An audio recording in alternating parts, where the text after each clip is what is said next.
तो हमें अपना जो ब्राउज़र है वो ओपन करना है और यहाँ पर हमें सर्च करना है इनकम टैक्स। तो हमारे सामने सरकार की जो ऑफिशियल वेबसाइट है आ जाएगी।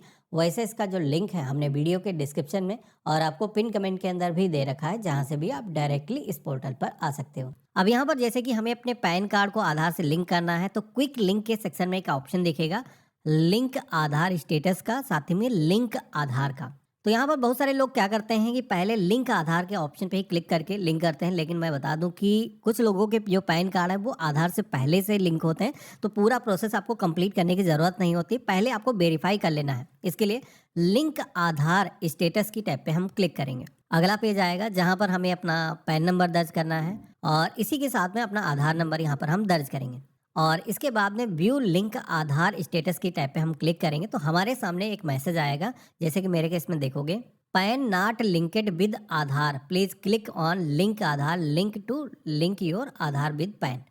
तो ये मैसेज अगर आपको आया तो अब आपको पैन को आधार से लिंक करना है। जिनका पहले से लिंक होगा उनको यहाँ पर मैसेज आएगा, उनका पैन नंबर दिखेगा, आधार नंबर दिखेगा और ये दोनों आपस में लिंक है। स्क्रीनशॉट में दिखा दूंगा कि किस तरीके का मैसेज आता है।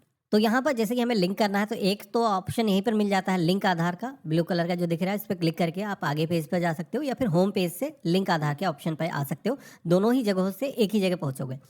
हमने यहाँ पर क्लिक किया है। अब अगेन पैन नंबर यहाँ पर दर्ज करना है, आधार नंबर दर्ज करना है। यहाँ पर कुछ लोगों को पैन को आधार से लिंक करने की ज़रूरत नहीं होती, जैसे कि यहाँ पर मेंशन किया गया है। अगर कोई भी एनआरआई है या फिर कोई इंडियन सिटीजन नहीं है या फिर जिसकी एज 80 साल से ऊपर हो चुकी है या फिर कुछ स्टेट दिखाई गई हैं आसाम, मेघालय या फिर जम्मू कश्मीर से अगर आप आते हो, तो अगर आप अपने पैन को आधार से नहीं लिंक करते हो तो कोई दिक्कत नहीं। बाकी लोगों को तो लिंक करना ही होगा। तो यहाँ पर जैसे कि हमने वैलिडेट के ऑप्शन पे क्लिक किया है तो हमारे सामने मैसेज आया है payment detail not found for this pan, क्योंकि हमने इससे पहले कोई पेमेंट किया भी नहीं है तो इसी वजह से ये मैसेज आया है। अब हमें करना क्या है, कंटिन्यू टू पे थ्रू ई पे टैक्स की टैब पे क्लिक करना है। पैन नंबर फिर से यहाँ पर दर्ज करना है। कन्फर्म के सेक्शन में रिपीट पैन नंबर दर्ज करोगे और अपना जो मोबाइल नंबर है यहाँ पर दर्ज करना है। आपके पास में जो भी वर्तमान में मोबाइल नंबर है वो दर्ज कर सकते हो, ऐसा कोई ज़रूरी नहीं कि पहले से ये लिंक हो। यहाँ पर हमने दर्ज किया है, कंटिन्यू के ऑप्शन पे क्लिक करेंगे तो एक ओटीपी आएगा आपके मोबाइल फ़ोन पर कि आप ही का नंबर है। वेरीफाई करने के लिए यहाँ पर हम दर्ज करेंगे और कंटिन्यू के ऑप्शन पे क्लिक करेंगे। हमारा जो मोबाइल नंबर है वो वेरीफाई हो चुका है, हमें कंटिन्यू के ऑप्शन पे क्लिक करना है। अब आप सभी के सामने कई सारे ऑप्शन आएंगे जिसमें से आपको पेमेंट करना है। इसके लिए इनकम टैक्स वाला जो ऑप्शन है वो सेलेक्ट करना है और इसके बाद में असेसमेंट ईयर यहाँ पर चूज़ करना है। असेसमेंट ईयर 1 साल आगे चलता है फाइनेंशियल ईयर से, तो ये चीज़ आपको ध्यान रखना। कई लोग यहाँ पर गलतियाँ करते हैं जिससे कि उनके जो पैसे हैं वेस्ट हो जाते हैं, उनका पैन आधार से लिंक भी नहीं होता है। तो यहाँ पर लेटेस्ट हमेशा सेलेक्ट करना है, जैसे कि अभी हम 26-27 वाला जो ऑप्शन है वो सेलेक्ट करेंगे। अगर आप मार्च के बाद में वीडियो देख रहे हो, 1 अप्रैल से ये चेंज हो जाता है।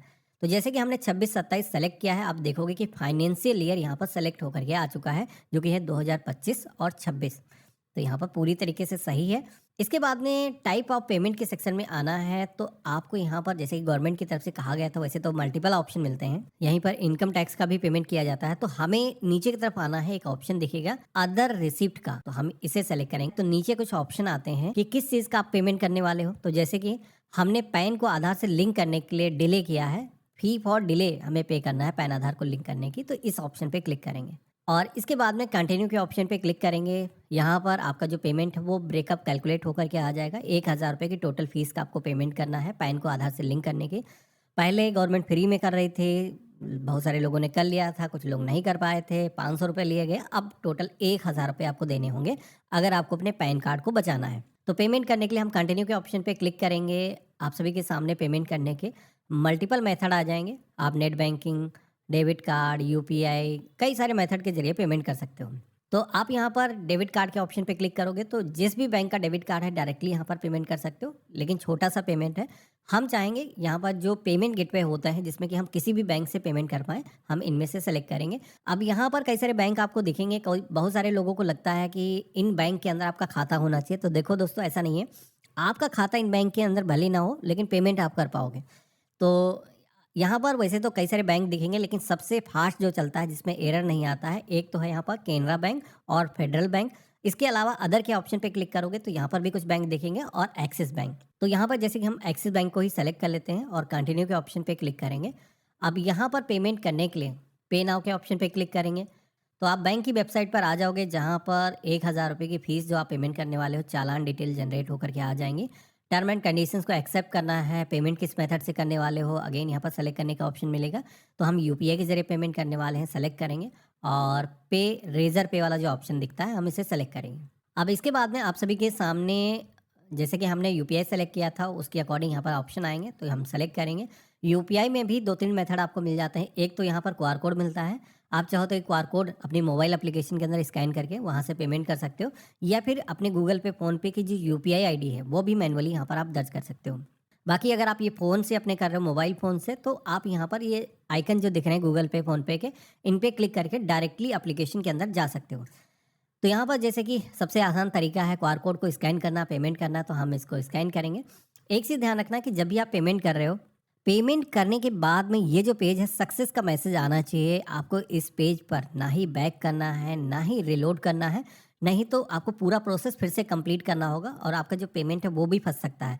तो यहाँ पर जब भी क्यूआर कोड के माध्यम से पेमेंट कर रहे हो, पेमेंट करना है और यहाँ पर पेमेंट जब हो जाएगा, ऑटोमेटिक ये जो पेज है रिलोड होगा। तो यहाँ पर मैंने स्कैन करके पेमेंट किया, आप देखोगे कि ये रिलोड हो गया है और सक्सेस का जो मैसेज है वो आ चुका है।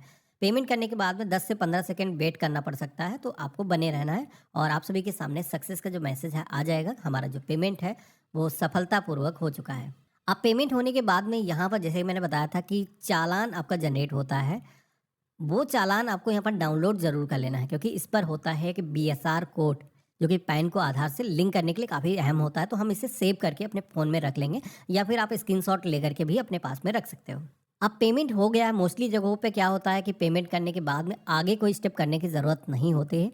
लेकिन यहाँ पर जैसे कि हम ये पेमेंट पैन को आधार से लिंक करने के लिए कर रहे हैं, तो गवर्नमेंट क्या करती है कि ये जो पेमेंट आपने किया है, क्योंकि बैंक की वेबसाइट से किया है, और वो पेमेंट यहाँ पर पोर्टल पर रिफ्लेक्ट होने में थोड़ा-सा समय लगता है। तो थोड़ा-सा समय की बात करें, करीब 1 से डेढ़ घंटे भी हो सकता है, या फिर कई मामलों के अंदर 10-15 मिनट के अंदर भी आप देखोगे तो यहाँ पर इन्फॉर्मेशन रिफ्लेक्ट हो जाती है। अगर रिफ्लेक्ट नहीं होता है तो आपको 5-6 घंटे या फिर 24 घंटे भी इंतज़ार करना पड़ सकता है, लेकिन 24 घंटे के अंदर तो अनिवार्य रूप से आ ही जाता है। तो यहाँ पर मैं दिखाता हूँ, जैसे कि हम चालान को सेव कर लेंगे।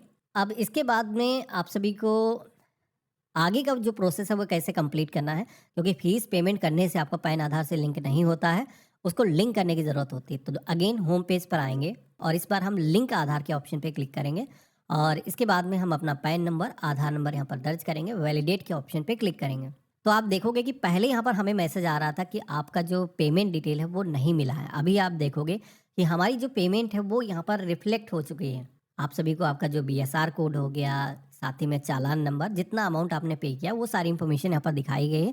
यानी कि अब हम आगे बढ़ सकते हैं। अगर किसी का पेमेंट तुरंत यहाँ पर रिफ्लेक्ट नहीं होगा तो वेट करना पड़ सकता है। जब ये पेज आ जाएगा तब आपको कंटिन्यू के ऑप्शन पे क्लिक करना है। अब अगला पेज आएगा जहाँ पर आप सभी को अपना जो नाम है, जैसा आपके आधार कार्ड पर है, सेम वैसे ही यहाँ पर आपको फिल करना है। साथ ही में आपको अपना जो मोबाइल नंबर है यहाँ पर विदाउट कंट्री कोड के आपको दर्ज करना है। और एक या 2 ऑप्शन यहाँ पर आते हैं टिक करने के, जिसमें कि टिक एक ही ऑप्शन पे क्लिक करना है। सेकंड वाला जो जैसे कि यहाँ पर पहला वाला जो ऑप्शन दिया गया, I have only year of birth in Aadhaar card, तो ये जो ऑप्शन है केवल उन्हीं लोगों को क्लिक करना है जिनके आधार कार्ड पर पूरी डेट ऑफ बर्थ नहीं है। पहले पुराने जो आधार कुछ साल बने हैं तो उसमें क्या होता था कि birth year voter ID card के जैसा ही होता था, यानी कि पूरी डेट ऑफ बर्थ नहीं होती थी। तो ऐसा अगर आपके केस में है तो आप यहाँ पर इस ऑप्शन पर टिक करके बताओगे, नहीं तो हमें यहाँ पर इस ऑप्शन पर नहीं क्लिक करना है। और इसके बाद में I agree to validate my Aadhaar detail के ऑप्शन पे क्लिक करना है। यहाँ पर एक चीज़ बता देता हूँ, हो सकता है किसी की डेट ऑफ बर्थ उसके आधार से और पैन कार्ड से डिफरेंट हो, रेयर केस में ऐसा हो सकता है, तब भी इस ऑप्शन पे क्लिक करके आप पैन को आधार से लिंक करने का जो प्रोसेस है वो कंप्लीट कर सकते हो, क्योंकि इसमें एग्जैक्ट डेट मिलान नहीं होगी, फिर ईयर ही केवल मिलान होगा। अब इतना हमने किया है, लिंक आधार के टैब पे क्लिक करेंगे तो अब आपके फ़ोन पर एक फाइनल ओटीपी आएगा लिंक करने के लिए, तो आप मैसेज अपना चेक करोगे और वैलिडेट के ऑप्शन पे क्लिक करोगे तो आधार के जरिए आपका जो ऑथेंटिकेशन है वो सक्सेसफुली हो चुका है। यूआईडीआई के पास में वैलिडेशन के लिए सेंड की जा चुकी है। तो यहाँ पर अब आपका पूरा प्रोसेस कंप्लीट हो चुका है। आपका जो पैन है वो आधार से लिंक हो चुका होगा। कुछ मायने में तुरंत ही हो जाता है, कभी कभार इसमें समय भी लगता है, तो आपको 10-15 मिनट बाद दोबारा से पोर्टल पर आना है और एक बार वेरीफाई ज़रूर कर लेना है कि हमने जो भी प्रोसेस कंप्लीट किया कोई इशू तो नहीं है, लिंक हुआ है या नहीं हुआ है। तो यहाँ पर दोबारा से अब हमें चेक स्टेटस के ऑप्शन पे क्लिक करना है और इसके बाद में पैन नंबर यहाँ पर दर्ज करेंगे, आधार नंबर हम दर्ज करेंगे और व्यू लिंक आधार स्टेटस की टैब पे क्लिक करेंगे। तो यहाँ पर हमारा पैन नंबर आ जाएगा और इसी के साथ में आधार नंबर मिल जाएगा और ये दोनों आपस में लिंक हो चुके हैं। तो देखा आपने, ये रहा कंप्लीट प्रोसेस। इस तरीके से आप अपने पैन कार्ड को आधार से ऑनलाइन लिंक कर सकते हो। एक बार आपने लिंक कर दिया तो फिर से आपका जो पैन कार्ड है वो एक्टिव हो जाता है। आप दोबारा से कोई भी लेन देन करना है, बैंक खाता खोलना है, आप आसानी से कर सकते हो। इस वीडियो को आप अपने दोस्तों के बीच में भी शेयर करना, जिससे कि वो लोग भी अगर पैन कार्ड को अभी तक नहीं लिंक करें तो वो भी लिंक कर लें। हम मिलते हैं ऐसे ही एक नए यूज़फुल वीडियो के अंदर। तब तक के लिए गुड बाय, जय हिंद।